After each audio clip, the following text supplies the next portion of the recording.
প্ৰথম কথাটো হ'ল যে আমি এই বিষয়টো ইতিমধ্যে উল্লেখ কৰিছিলোঁ হাতত হেণ্ডকাফ লগোৱা কথাটোক লৈ ইতিমধ্যে আমি আমাৰ দৃষ্টিভংগী স্পষ্ট কৰিছিলোঁ যে উচ্চতম ন্যায়ালয়ৰ নীতি নিৰ্দেশনা অৱমাননা কৰি আৰু মানৱ অধিকাৰ সম্পৰ্কীয় কথা বতৰাবোৰ একাষৰীয়া কৰি কোনো এটা শক্তি কোনো ৰাজনৈতিক ষড়যন্ত্ৰৰ বলি হ'ল সেই কথা ইতিমধ্যে উল্লেখ কৰিছোঁ আৰু সেইটো সময়ত সকলোৱে প্ৰতিবাদ কৰিছিলে বিৰোধিতা কৰিছিল আৰু আজি উচ্চ ন্যায়ালয়ক আমি এনেও কৈছিলোঁ যে আমাৰ ফালৰ পৰা আমি আশা ৰাখিছিলোঁ যোৱাকালিও মই মন্তব্য আগবঢ়াইছোঁ যে ন্যায় সকলো কথাৰ ন্যায় আচলতে ন্যায় ব্যৱস্থাই দিব ন্যায়ালয়ে দিব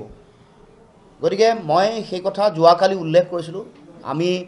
বিষয়টো ন্যায়ালয়ৰ ওপৰত আস্থা ৰাখিছিলোঁ আজি ন্যায়ালয়ে গোটেই বিষয়টো পৰ্যালোচনা কৰি চোৱা চিতা কৰি নিশ্চিতভাৱে ন্যায় দিছে আৰু দিব কাৰণ যিকোনো এটা ঘটনা যেতিয়ালৈকে ন্যায়ালয়ৰ তেওঁলোকৰ দৃষ্টিভংগী নাহে যেতিয়ালৈকে তেওঁলোকৰ অবজাৰভেশ্যনেই হওক তেওঁলোকৰ ভাৰ্ডিক্ট যেতিয়ালৈকে নাহে কেতিয়াও কাকো বলপূৰ্বকভাৱে জোৰ কৰি কাকো দোষী সাব্যস্ত কৰিব নালাগে কাৰণ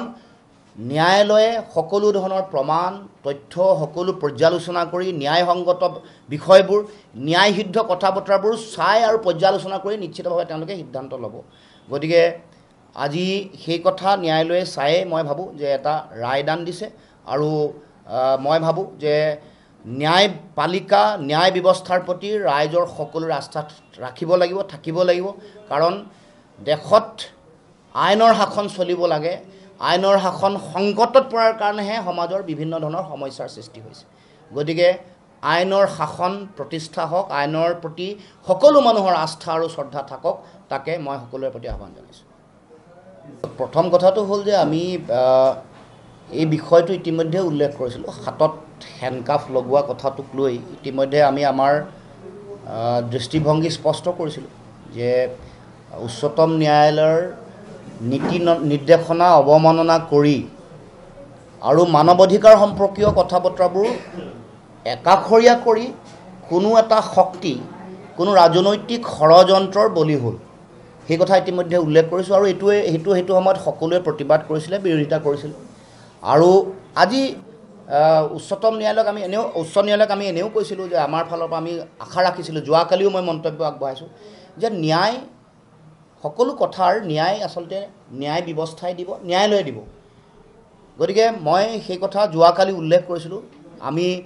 বিষয়টো ন্যায়ালয়ৰ ওপৰত আস্থা ৰাখিছিলোঁ আজি ন্যায়ালয়ে গোটেই বিষয়টো পৰ্যালোচনা কৰি চোৱা চিতা কৰি নিশ্চিতভাৱে ন্যায় দিছে আৰু দিব কাৰণ যিকোনো এটা ঘটনা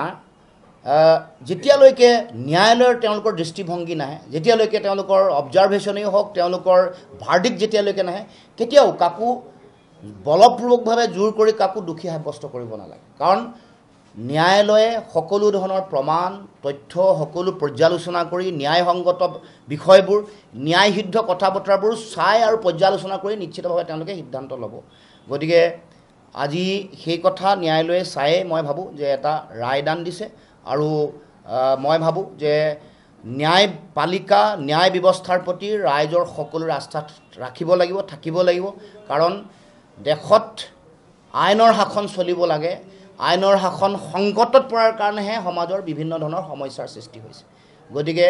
আইনৰ শাসন প্ৰতিষ্ঠা হওক আইনৰ প্ৰতি সকলো মানুহৰ আস্থা আৰু শ্ৰদ্ধা থাকক তাকে মই সকলোৰে প্ৰতি আহ্বান জনাইছোঁ